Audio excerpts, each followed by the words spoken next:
Welcome to the deep dive. We sift through all sorts of sources, articles, research, notes, basically looking for those vital bits of knowledge, the surprising facts, and those, aha moments that really help you get properly informed. Mm-hmm. Today we're diving deep into the world of Western ethical philosophers. It's quite a journey. Our mission isn't just about summarizing who said what. Right. It's really about pulling out the crucial insights, showing how these ideas, sometimes centuries old, are still incredibly relevant to, well, your daily life and how we understand the world. Absolutely. We want to get past the sort of abstract theory and really look at the practical side. How do these frameworks actually work? Okay. And you'll find, I think, that these thinkers offer some surprising clarity for navigating the ethical dilemmas we face today, whether it's personal stuff or, bigger societal issues, or hoping to connect a few dots you might not have seen before. Make it accessible. Yeah, exactly. Make these big ideas feel useful. Okay, great. Let's unpack this then. We're kicking things off with a real heavyweight, Immanuel Kant. When you hear Kant, you think duty, intentions, universal principles. Definitely. His core idea is deontology, which is just duty-based ethics. Yeah. For Kant, what makes an action right or wrong isn't the outcome. It's whether you're acting out of a sense of duty. So intentions are key. Intentions are everything. You're acting ethically only if your goal is to follow a moral rule, a duty, not because you want something good to happen or you're trying to avoid trouble. It means sticking to the rules and respecting other people's rights. That's quite a different way of looking at it than just focusing on results. So Yeah. for someone in public service, say, this must be massive. Their duty is the main thing. It's huge, and it really challenges our usual way of thinking, doesn't it? We tend to look at consequences. Yeah, did it work out? Right. But Kant would say, well, consequences are messy. They're often out of your control. What you can control is your intention and whether you act from duty. Think about, say, a government action like demolishing homes without proper process, maybe targeting a whole community because of one accusation. From Kant's view, totally unethical. Regardless of the supposed reason. Absolutely. Yeah. It ignores rules, violates rights of innocent people, and the intention, it might be revenge or convenience, not a pure sense of duty to justice. And his categorical imperatives really nailed this down, don't they? The first one, can your action become a universal law? Exactly. Could everyone act this way in the same situation? If the answer is no, if it leads to chaos or contradiction, then it's not ethical. So that bulldozer action, if everyone did that, chaos. Total chaos. No security, no rights. It fails the test. Simple as that. And the second one, treat humanity always as an end, never merely as a means. That one really resonates. It does, yeah. It means every single person has inherent worth, dignity. You can't just use people like tools to get what you want. Like using someone's private info for ratings. Precisely. The Star Sports example you mentioned, leaking Rohit Sharma's chat for TRP, that's using him purely as a means to get viewers, ignoring his value as a person. A clear violation for Kant. So it's about that inherent dignity. I remember reading a quote from him, thoughts without content are empty, intuitions without concepts are blind. What's that getting at? It's basically saying, random beliefs without any real substance or reason behind them, they're meaningless. Yeah. And gut feelings, intuitions, without some kind of understanding or framework, they can lead you astray. You need both reason and concepts. You need reasoned thought and a clear understanding of your duty. Both are essential for ethical action.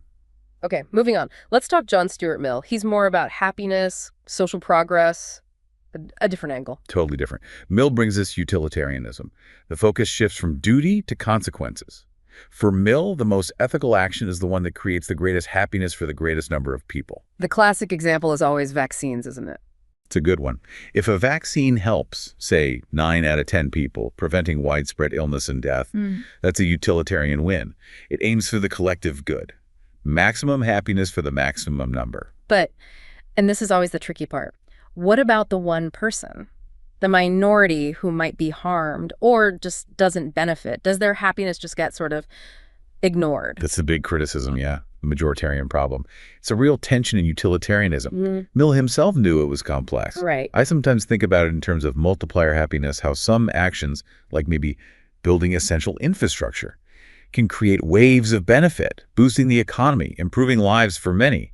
It serves that broad utilitarian purpose. Mill also made that interesting distinction between higher and lower pleasures. Lower ones are like materialism, short-term stuff. Yeah, things driven by greed or basic desires. Yeah. Mill argued they don't lead to lasting happiness. Often the opposite, they can lead to suffering in the long run. whereas higher pleasures. Are about morals, values, intellect, feelings like love and affection, altruism. These, he thought, lead to deeper, more lasting joy. You can see the connection to big issues like climate change, maybe, the pursuit of short-term profit, a lower pleasure, causing massive long-term pain. Exactly. Greed leading to widespread suffering. It fits perfectly. And his harm principle. That seems incredibly relevant today. Basically, do what you want as long as you don't harm others. Pretty much.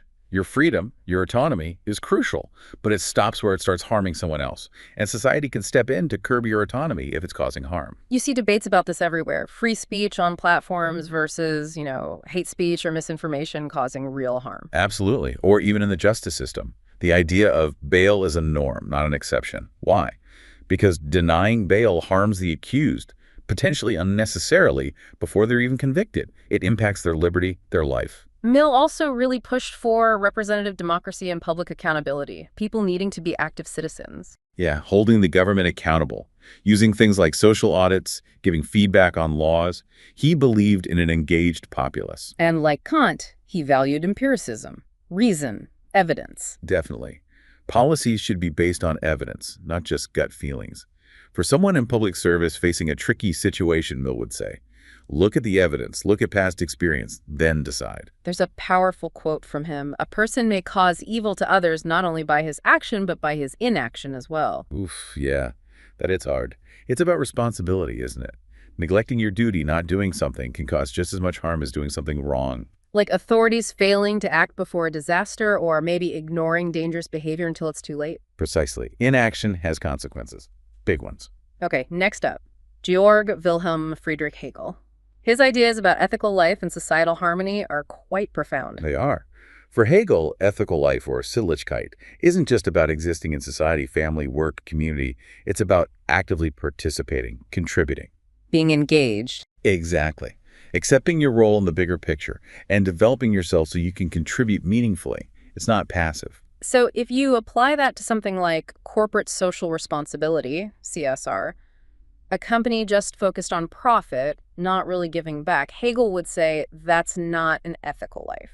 Correct. They are not fulfilling their role in the larger social whole.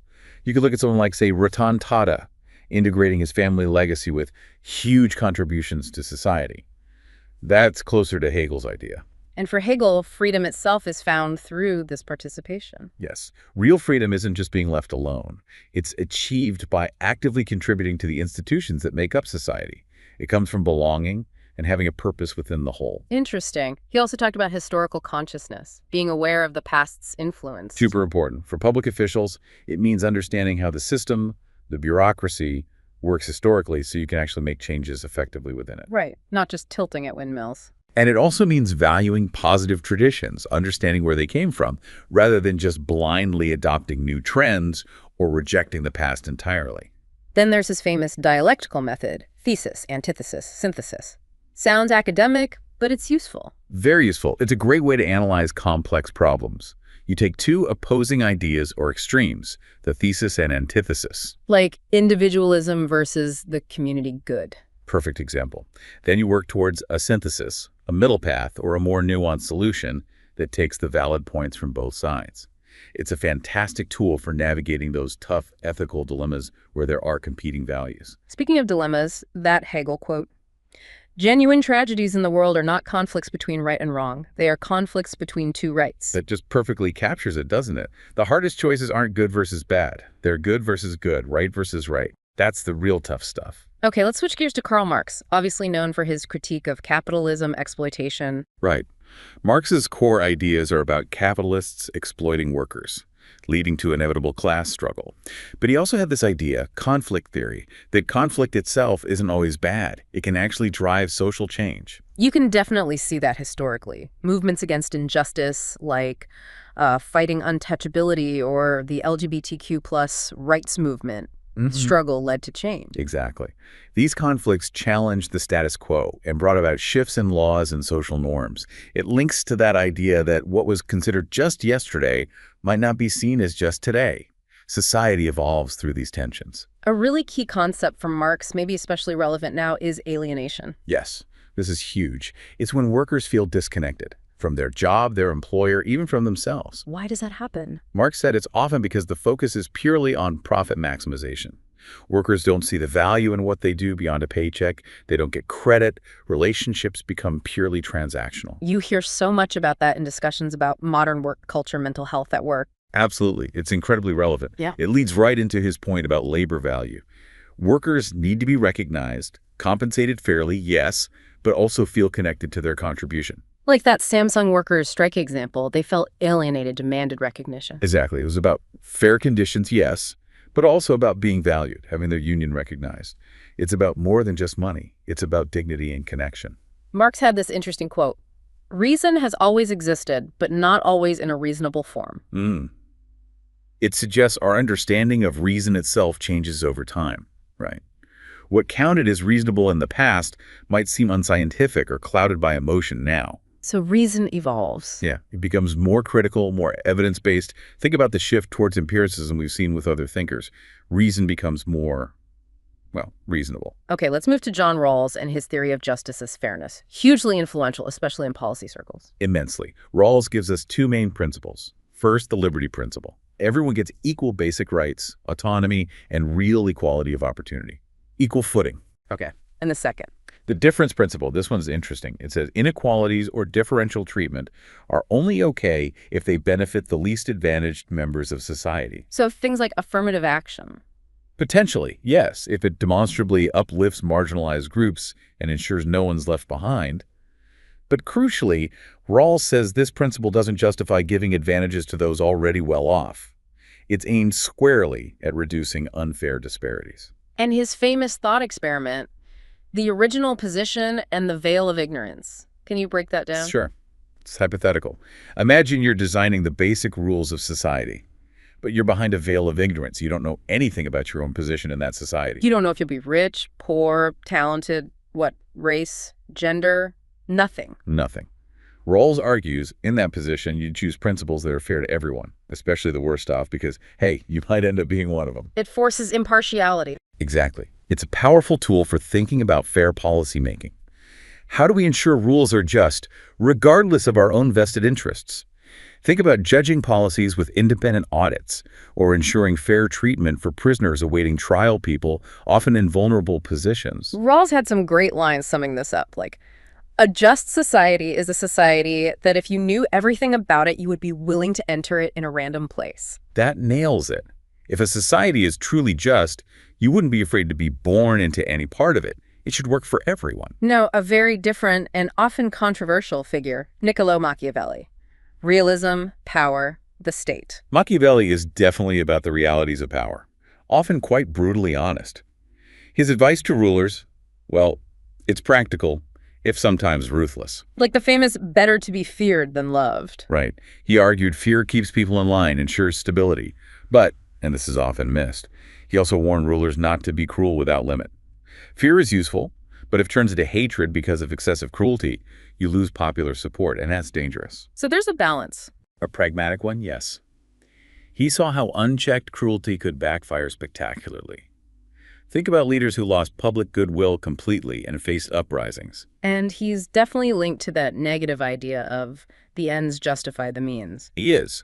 The idea that a ruler might need to use deceit, manipulation, even violence, if it serves the ultimate end of maintaining power and stability for the state. He also talked about adapting to the times, controlling destiny. Yes, being adaptable. But again, with the implication that you might need to resort to any means necessary to control events or adapt to challenges, like that Australian cricket team ball tampering scandal trying to control the outcome using unethical means. And appearing virtuous, even if you're not. Absolutely. Maintain the appearance of virtue. And his idea of state consequentialism, basically any action, no matter how questionable, is okay if it benefits the state in the end. He also saw war as fundamental to the state. The foundation of the state, he called it. You can see echoes in ideas about expansionism, but he wasn't just about force. He knew war involved diplomacy, history, geography, complex factors. Like modern nations using diplomatic channels even during conflict. Exactly. Force isn't the whole story. And interestingly, he strongly advised separating personal life from professional life for rulers. To avoid corruption. And maintain objectivity, impartiality. Don't let personal feelings or relationships cloud state decisions. Pretty sound advice for any leader, really. Any quotes that stand out? Whosoever desires constant success must change his conduct with the times. It highlights adaptability, but it really makes you ask, does that mean abandoning your values when times get tough? A constant tension for leaders. Okay, let's shift to Epicurus. His focus is on the pursuit of true happiness, but maybe not in the way we first think. Right. Epicurus believed the aim of life is happiness. But for him, happiness wasn't just about pleasure-seeking in the moment. It was more profound. Like a deeper contentment? Exactly. A lasting state of tranquility, freedom from fear and pain. He saw it as a higher, more moral pleasure, not just fleeting gratification. Happiness as an end in itself, woven into how you live. So how did he suggest achieving this kind of happiness? A few key things. First, simple living. Avoid chasing excessive momentary pleasures. Reduce your desires. Avoid greed. Less is more, basically. Kind of. Second, practical wisdom. Focus on what's truly important. Prioritize. Don't get bogged down in trivial matters. You see how that applies to work, right? Getting lost in busy work instead of tackling core issues. Definitely. And relationships. Crucial. He stressed the importance of friendship, collaboration, teamwork. We need connection for true happiness, interdependence. He also made a fascinating link between morality and happiness. Yes, that moral actions actually lead to happiness. Think about a successful public health campaign, like Swachh Bharat Abhiyan, reducing open defecation. It's a moral policy improving health and well-being, leading to greater collective happiness.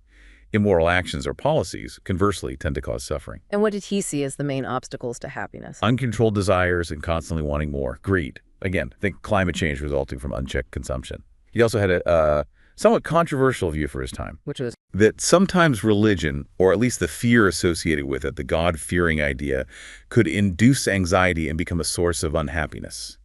Interesting perspective. He had some great quotes on contentment.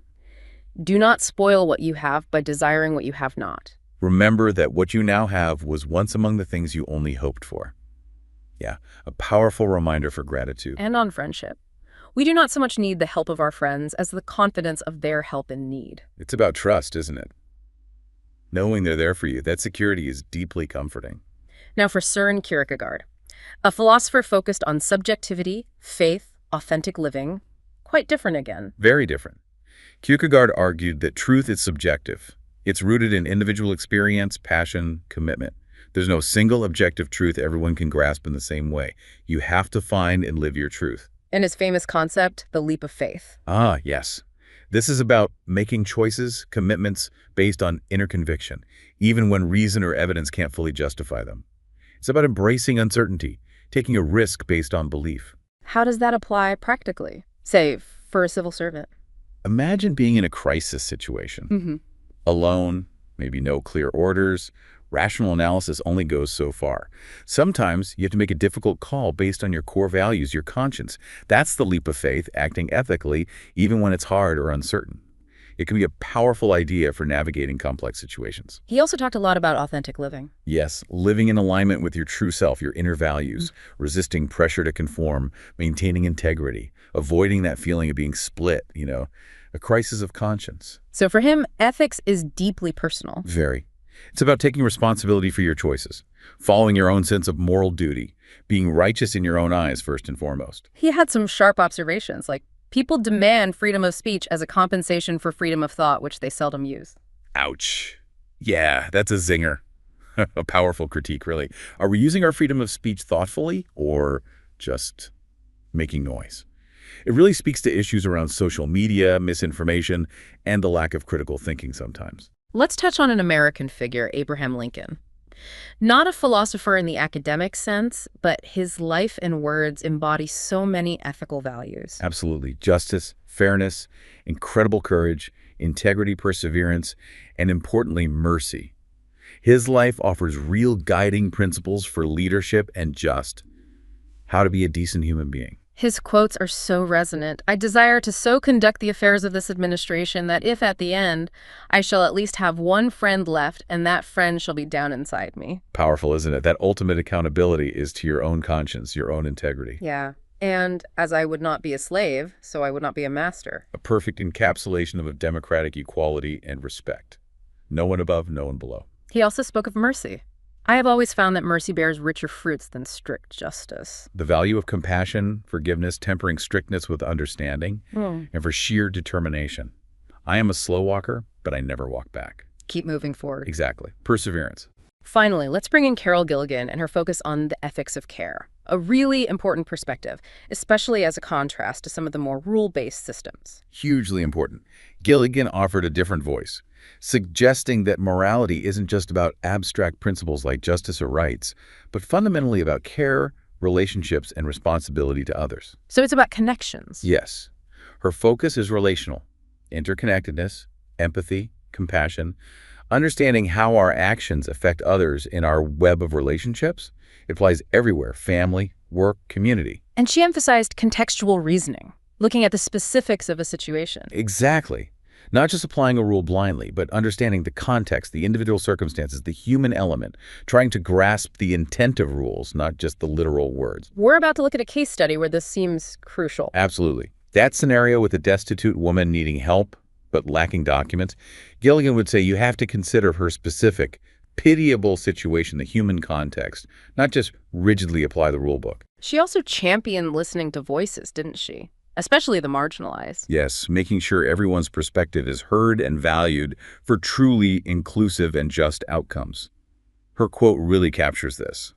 The hardest times for me were not when people challenged what I said, but when I felt my voice was not heard. That feeling of being invisible, unheard, it's profound. Deeply human need. Okay, let's tie some of this together with that real-world application, the case study. You're the officer. An old, illiterate, clearly destitute woman needs help from a social scheme. She qualifies in spirit, but has no documents. Rules say no documents, no benefits. What do? Okay, classic dilemma. Who are the stakeholders here? Well, there's you, the officer. There's the old woman herself, obviously. There's the public. They expect fairness, but also efficient use of resources. The government and its rules. Your bosses, your seniors. And the ethical issues are pretty clear. Duty to follow rules versus compassion. Right. Literal law versus the spirit or intent of the law.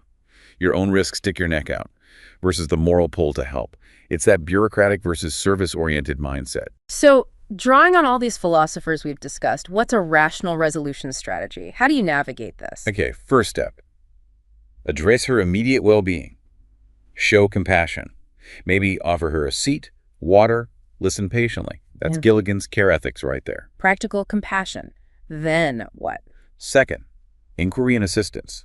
Do a proper check yourself to confirm her situation. Then, crucially, actively help her get the necessary documents. Use the proper channels, but guide her, support her. This is going beyond the bare minimum, what's sometimes called supererogatory action, acting out of service. So you're not breaking the rules, you're helping her meet the rules. Precisely. Third, once the documents are in place, enroll her promptly in the scheme. Okay, makes sense. But what about covering yourself? Accountability. Essential. Fourth step, Yeah. strong file noting. Document everything meticulously. The facts, your inquiry, why you assisted her, the steps taken, stating clearly it was done in good faith to fulfill the scheme's purpose. This office note is your shield. Good point. Is that it? Case closed. One more step, ideally. Fifth, think long-term policy. Suggest to your superiors a proactive drive to find others like her in the area who might be falling through the cracks. Address the systemic issue. That shows real leadership, going beyond just this one case. Wow, that's a comprehensive approach. It weaves together compassion, duty, following the spirit of the law, accountability, and even improving the system. It feels ethically sound. It aims to be, drawing on principles like care, the intent of welfare policies, DPSPs maybe, and that service attitude over rigid bureaucracy. Okay, let's zoom out slightly. How do these philosophies help us think about broader applied ethics issues, like the ethics of protest? Protests raise tough ethical questions, don't they? Sometimes they involve disregard for safety or property. Not all protests are for just causes.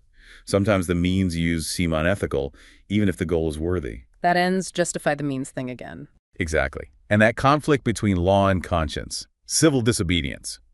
Plus, concerns about external influences versus genuine grassroots movements. Ethically managing protests. It calls for that care ethics approach from authorities. Empathy, trying to understand. Skill, emotional intelligence. Definitely. De-escalation.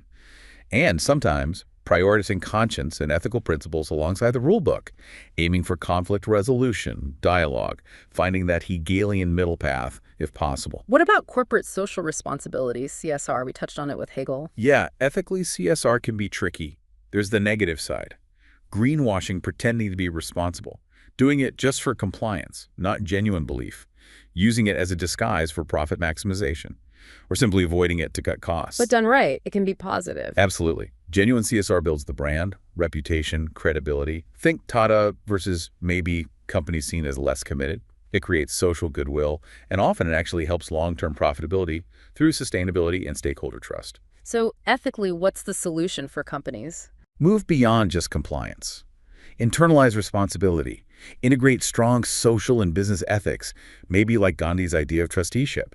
And crucially, real stakeholder engagement. Talk to employees, customers, the community, understand their needs and build CSR around that, making it meaningful, not just performative. What an absolutely fascinating journey through Western ethical thought.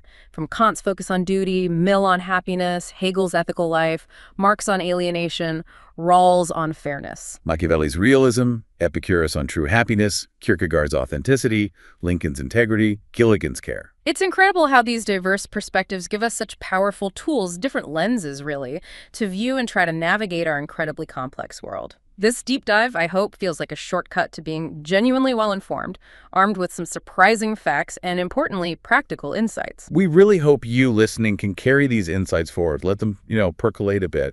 And maybe here's a final thought to chew on.